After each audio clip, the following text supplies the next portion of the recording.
Capítulo 9. As tabuinhas de argila da Babilônia. Mr. Smith's College, Nottingham University, Newark-on-Trent, Nottingham, 31 of October 1934. Professor Franklin Caldwell, responsável pela expedição científica britânica a Hilla, Mesopotâmia. Caro professor, sua carta e as 5 tabuinhas de argilas achadas durante sua recente escavação nas ruínas da Babilônia chegaram no mesmo barco. Fiquei extraordinariamente fascinado e passei muitas horas agradáveis traduzindo as inscrições. Queria responder imediatamente à sua carta, mas achei melhor esperar até que tivesse completado a tradução das tabuinhas. Elas chegaram em bom estado, graças ao uso providencial que antepara-os e ao excelente empacotamento. Você ficará perplexo, tanto quanto nós mesmos ficamos aqui no laboratório, com as histórias que elas contam. Em geral, esperamos que o impreciso e distante passado fale de romance e aventura, coisas como As 1001 Noites, você sabe. Quando, em vez disso, esse mesmo passado revela os problemas enfrentados por um homem chamado Dabazid para saldar suas dívidas. Percebe-se que as orientações que regiam o mundo antigo não mudaram muito nesses 5.000 anos. É estranho, mas essas velhas inscrições me passaram um brote. Como dizem os estudantes, sendo um professor universitário, sempre me julguei um pensador que tivesse um conhecimento prático a respeito de muitos assuntos. E então me aparece esse velho sujeito, saído dos mundos soterrados da Babilônia, oferecendo uma maneira de que nunca ouvi falar, de resolver o problema da minha dívida e ao mesmo tempo andar com moedas de ouro tintilando em meu bolso. Como seria agradável e interessante averiguar se tal sistema funcionaria tão bem nos dias de hoje quanto fez na antiga Babilônia. A senhora Shrewsbury e eu estamos planejando testá-lo em nossos próprios negócios, que poderão melhorar muito. Desejando-lhe toda a sorte do mundo em seu valioso empreendimento e aguardando impacientemente outra oportunidade de servir, despeço-me. Com os sinceros cumprimentos de Alfred Haynes Shrewsbury, Departamento de Arqueologia. Tabunhão. Neste momento, em noite de lua cheia, eu, Dabazid, recém-fugido da escravidão na Síria, com a determinação de saldar dívidas que reconheço publicamente e fazer de mim mesmo um homem de posse respeitado em minha cidade natal da Babilônia, mando gravar sobre a argila um registro permanente de meus negócios para guiar-me e assistir na satisfação de meus altos desejos.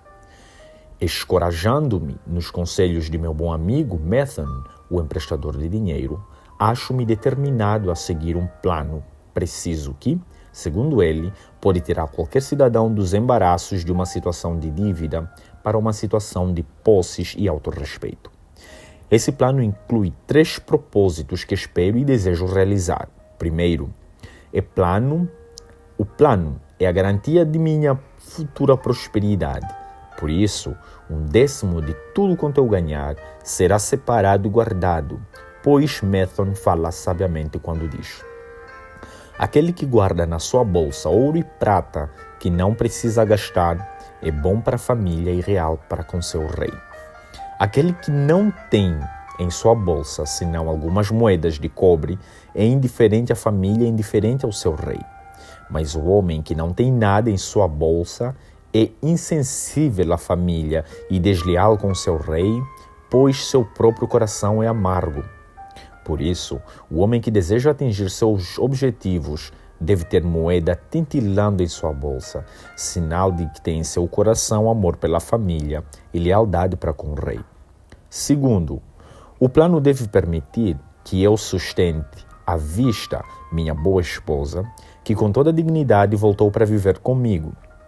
Pois Method afirma que cuidar adequadamente de uma esposa leal confere autorrespeito ao coração de um homem e propicia força e determinação aos seus propósitos.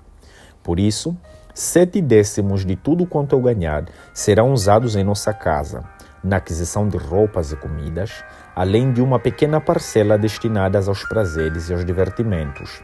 Mas é absolutamente necessário que não se gaste mais do que 7/10 dessas coisas. O sucesso do plano depende disso. Devo viver com essa parcela e nunca usar mais do que isso ou comprar o que esteja além desse limite. Tabuinha 2. Terceiro, o plano deve garantir que meus ganhos tenham condições de saldar todas as minhas dívidas. Por isso, na ocasião de lua cheia, 2/10 de tudo que eu tiver ganhado serão divididos honrada e razoavelmente entre aqueles que confiram em mim e a quem pedi emprestado. Assim, em seu devido tempo, todas as minhas dívidas estarão certamente liquidadas. Como lembrete, mandei gravar nesta argila o nome de todos os cidadãos a quem pedi emprestado e a honesta soma de meus débitos. Fauro o tecelão, 2 moedas de prata, 6 de cobre. Sinjar, o fazedor de assentos, 1 moeda de prata. Asmar, meu amigo, 3 moedas de prata, 1 de cobre. Zancar, meu amigo, 4 moedas de prata, 7 de cobre. Ascamir, meu amigo, 1 moeda de prata, 3 de cobre. Arinzir e Ouvires, 6 moedas de prata, 2 de cobre. Diarquer, o amigo do meu pai, 4 moedas de prata, 1 de cobre. Alcahad, meu sobrinho, meu senhorio, 17 moedas de prata. Methon, o emprestador de dinheiro, 9 moedas de prata. Birejik, o fazendeiro, 1 moeda de prata, 7 de cobres. A tabuinha está danificada a partir dali, não pode ser decifrada. Tabuinha 3. Devo a estes credores um total de 119 moedas de prata e 141 moedas de cobre. Preso tais compromissos e não vendo como pagar a minha loucura, permiti que minha esposa voltasse para o pai enquanto eu mesmo deixava a minha cidade natal, somente para encontrar desgraça e ver-me degradavelmente vendido como escravo.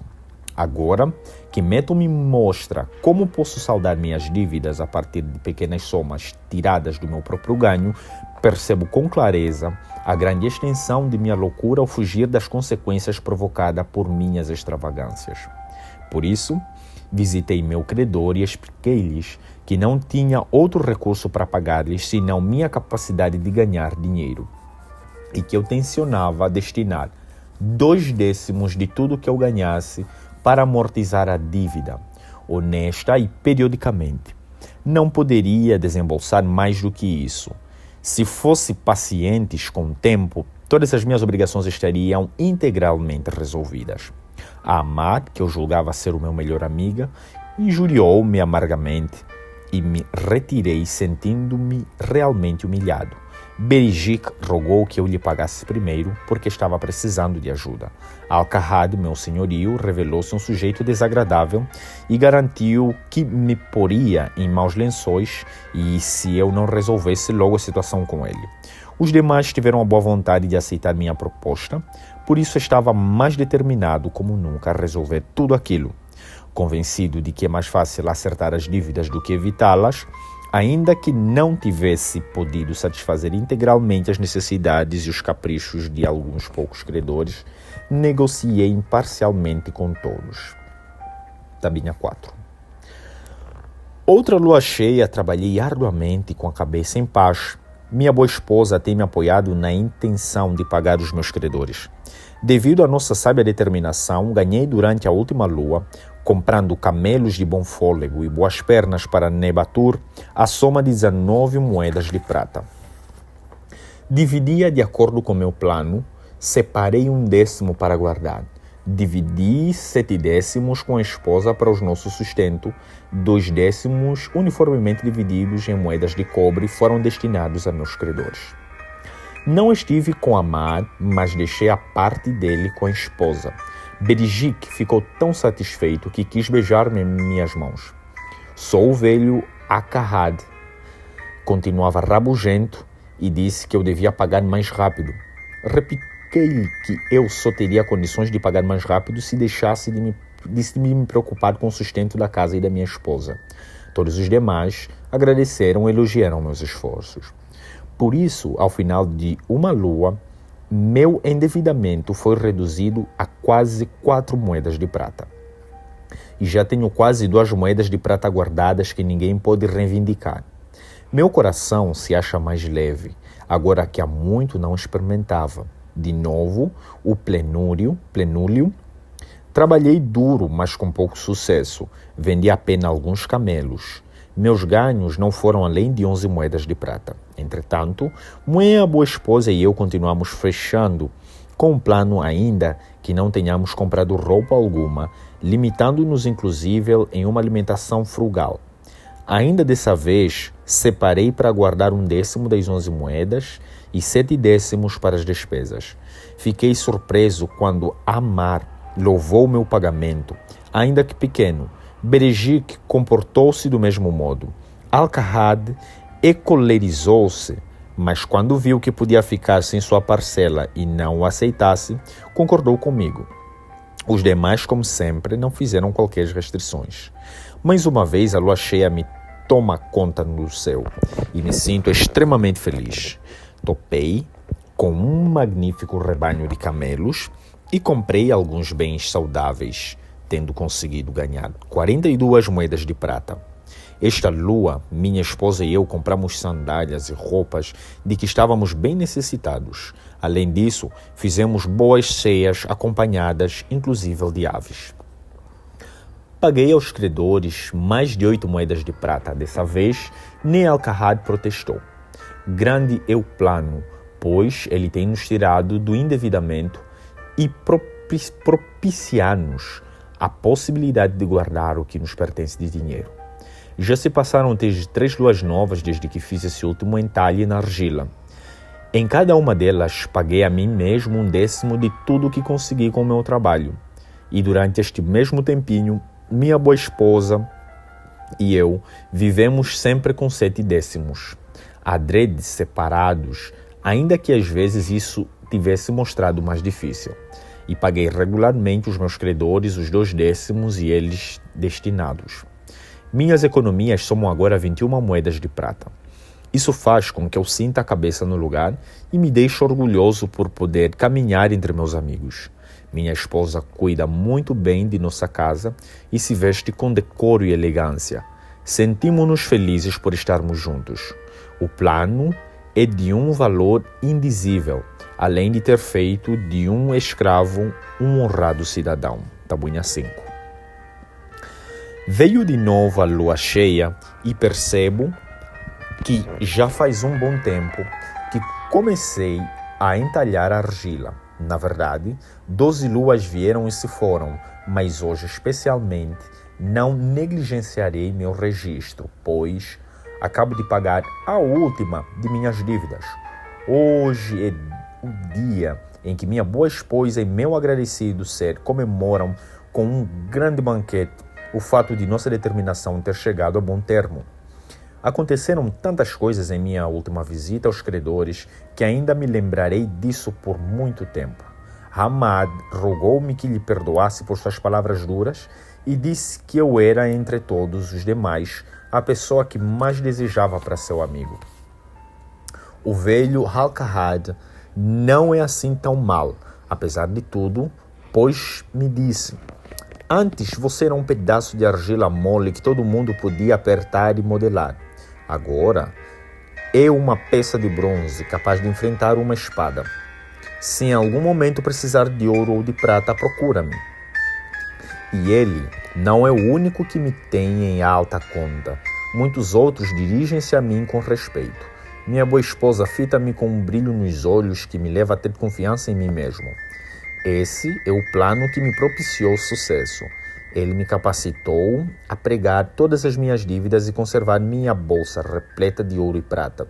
Recomendo-o a todo que deseja o êxito, pois se fez com um ex-escravo, tivesse condições de pagar suas dívidas, não ajudaria qualquer outro humano que buscasse a independência.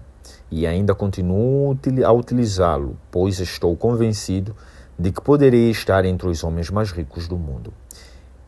Mr. Swithin's College, Nottingham University, Newcombe-on-Trent, Nottingham, 7 de novembro de 1936. Professor Franklin Caldwell, responsável pela expedição científica britânica a Hilla, Mesopotâmia. Caro professor, se em suas futuras escavações nas ruínas da Babilônia encontrar o fantasma de um antigo habitante, um velho negociante de camelos chamado Dabazid, faça-me favor, diga-lhe que ela encontrou nessas tabuinhas de argila há tanto tempo, rendeu-lhe o voto de gratidão de um casal de professores universitários aqui na Inglaterra. Você provavelmente se lembra de minhas palavras na carta de outubro de 1974, quando lhe disse que a senhora Strawberry e eu iríamos tentar pôr em prática o plano de Dabazid, ou seja, amortizar as nossas dívidas e ao mesmo tempo guardar parte do dinheiro. Você já deve ter adivinhado, ainda que tivéssemos nos limitado ao círculo de nossos amigos, nossas desesperadoras dificuldades. Vínhamos há anos sendo espantosamente humilhados por um grupo de velhas dívidas e morríamos de preocupação com medo de que algum credor pudesse armar um escândalo que nos forçaria a sair da universidade. Nós pagávamos e pagávamos cada centavo que podíamos exprimir de nossa renda. Já por si, muito aquém do suficiente para as nossas despesas. Por outro lado, éramos obrigados a fazer todas as compras onde tivéssemos crédito em médio a longo prazo em termos condições, em vista disso, de reclamar contra os preços. Isso evoluiu para um desses círculos viciosos em que as coisas, em vez de melhorar, pioram. Nossos esforços eram improfícuos. Não podíamos mudar para uma casa mais em conta, porque devíamos ao senhorio. Não víamos luz nenhuma no fim do túnel. E de repente nos aparece esse seu conhecimento, o velho negociante de camelos da Babilônia, com um plano inteiramente ajustado ao nosso caso, convidando-nos jovialmente a seguir o sistema que ele mesmo utilizou em seu próprio tempo. Fizemos uma lista de todos os nossos débitos, saí com ela e mostrei-a a cada um de nossos credores. Expliquei-lhe como era humanamente impossível pagar-lhes de jeito que as coisas iam. Eles mesmos podiam perceber isso de imediato pelas quantias. Ponderei que o único modo de pagar-lhes integralmente seria separar todo mês 20% da minha renda e fazer um roteiro entre os credores, o que permitiria liquidar a dívida no mínimo dentro de 2 anos. E que nesse meio tempo criaríamos uma espécie de livro-razão e daríamos prioridades a eles em nossas compras. Eles ficaram realmente satisfeitos. Nossos verdureiro, um velhinho esperto como o que, interpretou a ideia de uma maneira que ajudou a convencer os demais. Se você pagar por tudo que compra e paga apenas uma parte do que deve, será ainda melhor, pois você vai liquidar o seu débito em menos de 3 anos. Finalmente formulei um acordo por escrito, com o nome de todos, determinando que eles estariam proibidos de nos molestar enquanto os 20% de nossa renda estivesse sendo pago em dia. Minha mulher e eu conversamos então a criar um esquema que nos permitisse viver com 70%. Estávamos resolvidos a poupar 10%. O pensamento de prata e até do ouro tintilando era realmente mais sedutor. Essa mudança em nosso cotidiano era uma aventura. Deveríamos com a ideia de que viver confortavelmente com os 70 restantes. Começamos com aluguel e conseguimos uma bela redução. Depois pusemos sob suspeitas as marcas prediletas do que consumíamos, o que foi uma agradável surpresa descobrir como frequentemente podemos comprar artigos de qualidade superior com preços mais em conta. Para encurtar a história, não foi nada difícil tomar essa resolução. Levávamos o plano adiante com muita alegria ainda por cima. Que alívio ter acumulado o nosso negócio de tal modo que por muito tempo não fomos mais perseguidos pelas dívidas do passado. Não devo deixar, entretanto, de contar-lhes sobre esse 10% que tínhamos resolvido poupar. Conseguimos fazê-lo por algum tempo. Não ria antes da hora. Essa é a parte divertida. É realmente engraçado começar a acumular dinheiro que você não quer gastar. Há mais prazer em ver aumentando uma reserva de dinheiro supostamente excedente do que poderia haver gastando-a. Depois de ter poupado até onde achamos necessário, encontramos-nos um emprego mais lucrativo para as nossas economias. Fizemos um investimento em que pudéssemos pagar esses 10% todo mês. Isso provou ser o aspecto mais satisfatório de nossa regeneração. É a primeira coisa que pagamos, já descontada em folha. Há uma grande sensação de segurança em saber que nossos investimentos crescem de maneira estável. Enquanto isso, meus dias de aula tornaram-se mais bem remunerados, algo suficiente para nos sustentar daqui por diante. Por isso, a partir do mesmo velho cheque, difícil de acreditar, mas absolutamente verdadeiro, todas as nossas dívidas sendo gradualmente pagas e nossos investimentos crescendo em mesmo tempo. Além disso, vivemos financeiramente falando muito melhor do que antes. Quem acreditaria haver uma diferença de tal monta em termos de resultados entre seguir um plano financeiro e simplesmente deixar-se levar pela corrente? No final dos próximos anos, quando todos os nossos velhos débitos já não existirão, teremos condições de aumentar o valor dos nossos investimentos, além de uma quantia extra para viajar. Estamos determinados a nunca mais permitir que nossas despesas mensais ultrapassem nossos 70% dos nossos vencimentos. Agora você pode entender por que gostaríamos de estender nossos agradecimentos pessoais a este velho, cujo plano salvou-nos do que era nosso inferno na terra.